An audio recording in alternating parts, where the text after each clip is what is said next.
Welcome to Smart Academy. We are giving MSc Physics online classes. Now I am discussing electrostatics topic. In last 2 years I discussed some of concepts in electrostatic concept. So I am going to discuss today one more concept. Concept is charge density. Charge density. Say the charge is occupied on the surface. Depend on the surface area, so we are deciding the charge density on surface area or length or value. So in three types we can define charge density. The charge is on length, the charge is on the surface area, the charge is on volume. So here first one I want to discuss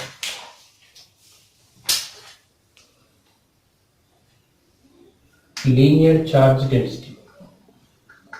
Linear charge density, that we can denote lambda.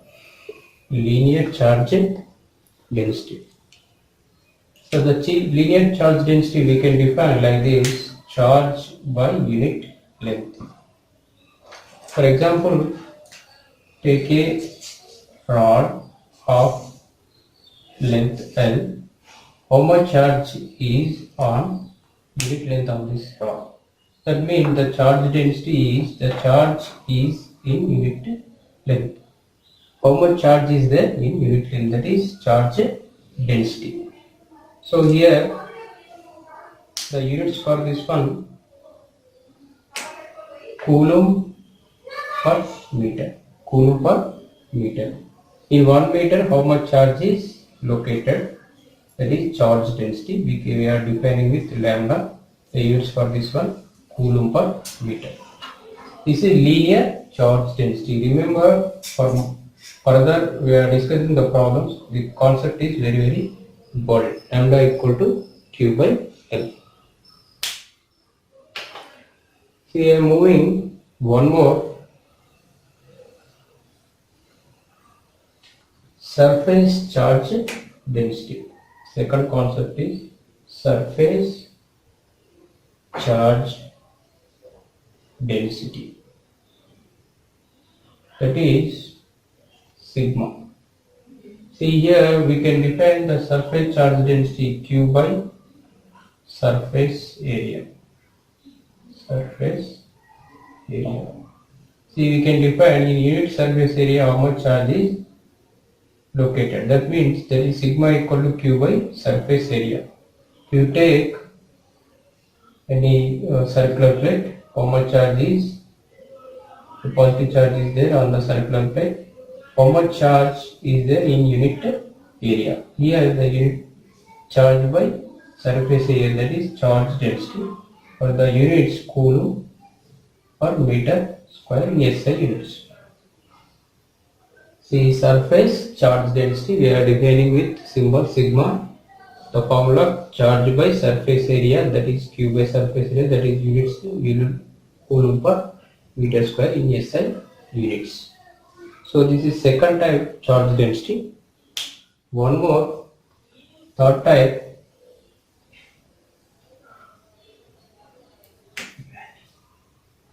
C is volume charge density.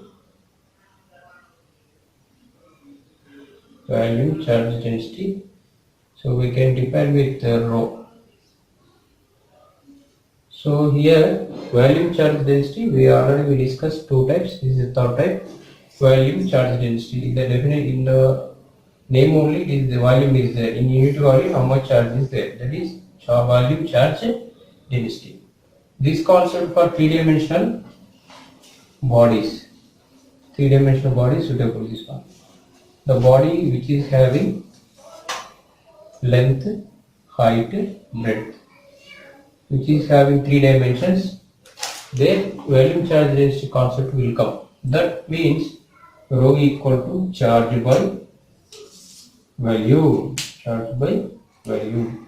In unit volume, how much charge is there? That is volume charge density. Q by V. So here units, what is coulomb per meter cube? Coulomb per meter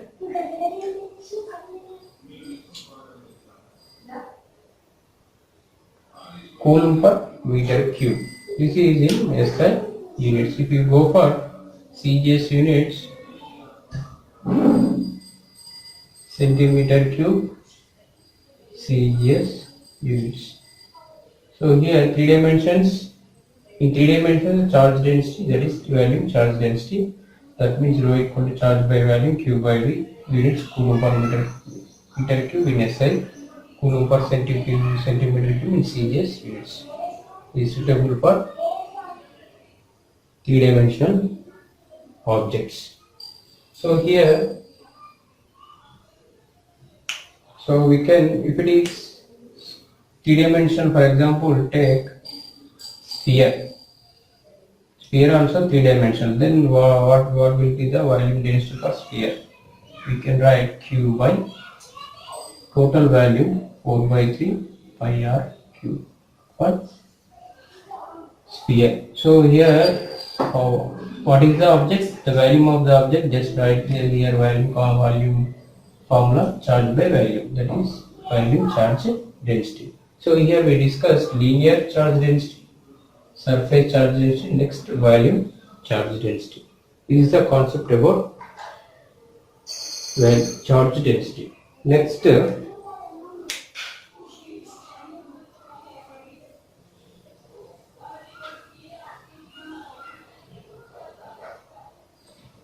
Coulomb's law. Coulomb's law.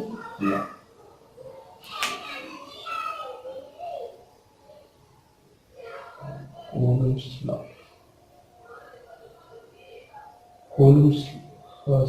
Coulomb's inverse square law. Coulomb's inverse square law of charges. See here, Coulomb's inverse square law of charges. So we have the definition: the force of repulsion or attraction. The force of repulsion, attraction. The force of repulsion or attraction is directly proportional to product of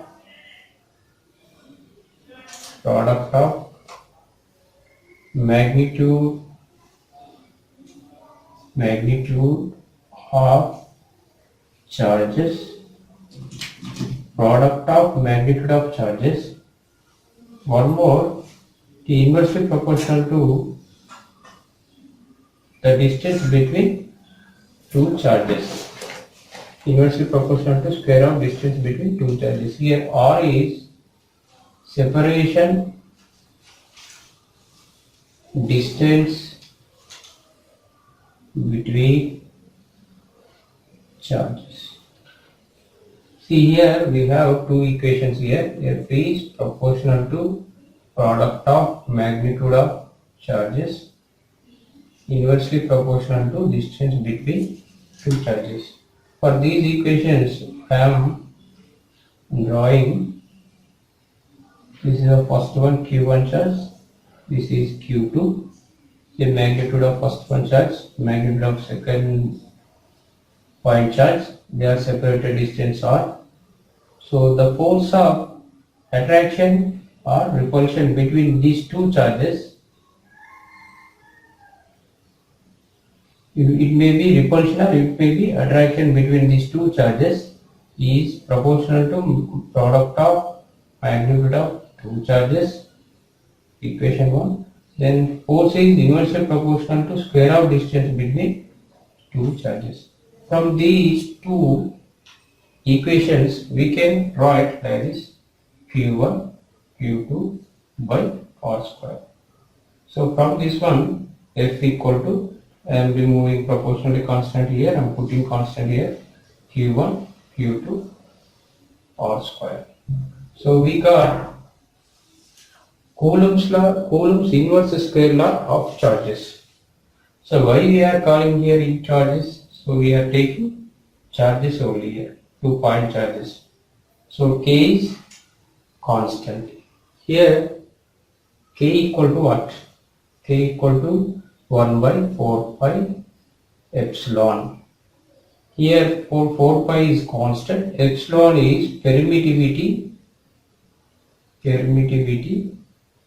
of medium. Permittivity of medium. So the force of attraction or repulsion depends on the medium of permittivity of medium. So that means the force of attraction or repulsion depends on the medium where the two charges are located. In which medium these two charges are there. So that means the force of attraction and repulsion according to Coulomb's inverse law, inverse square law, depends on medium, that depends on epsilon. If it is in free space, if the charges are located in free space, so K equal to, we can write like this 4 pi epsilon naught. So here one more, so I am writing, I will write like this.